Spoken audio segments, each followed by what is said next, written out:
Hello guys, কি বলবো, আজকের প্রায় অনেক দিন হয়ে গেল, অনেক দিন হয়ে যাবো, মানে কি বলবো, ব্লগ মানে ঠিক মতন করতে পারিনি, মানে কাছে ফোন ছিল না, তাই জন্য ব্লগ করতে পারিনি আজকের, মানে কি বলবো।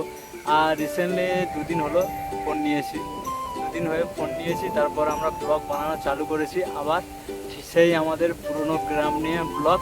তাহলে বন্ধুরা চলো আমরা সেই পুরনো গ্রামের দিকে ফিরে যাই। আর ব্লগটা যদি খুব সুন্দর লাগে তো অবশ্যই একটা লাইক করবে আর শেয়ার করে দেবে। তাহলে শুরু। দেবব্রত এগিয়ে চলে স্বপ্ন নিয়ে মনে, হাসি মুখে কাটায় দিন আপন আপন শোনে, ক্যামেরা হাতে ঘুরে বেড়ায় গ্রামে। এখন কি বলবো, এখন আমাদের এখানে সব জায়গায় হচ্ছে ধান ফেলা হচ্ছে, ধান ফেলা মানে সব কিছু চালু হয়ে গেছে।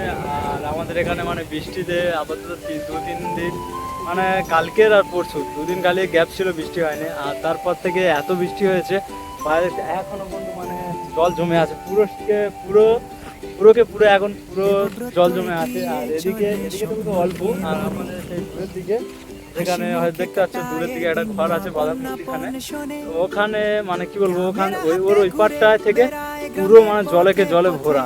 আর আমাদের এদিকে যত আছে এদিকে আর রাস্তা দেখতে পাচ্ছি, এবছর মানে বর্ষাকালে খরচ যে চাষ হয়েছিল, চাষ হয়ে যাওয়ার পরে প্রচণ্ড মানে নষ্ট হয়ে গেছে।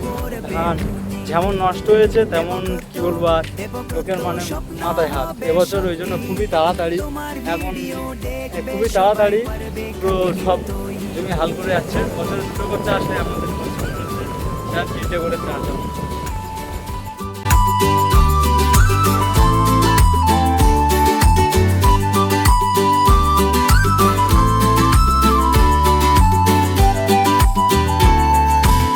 বন্ধুদের সাথে আনন্দ করে গানে গানে দিন, নতুন আশায় ভরে ওঠে জীবনে রঙিন চিন।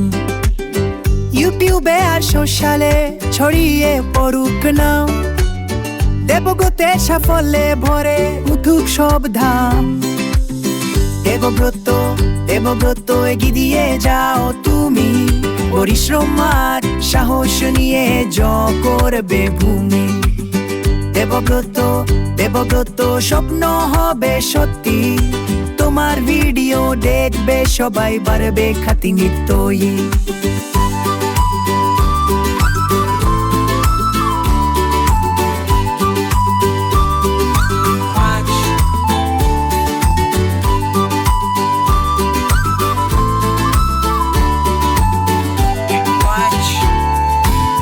এগিয়ে চলো, স্বপ্ন ছুঁয়ে ফেলো।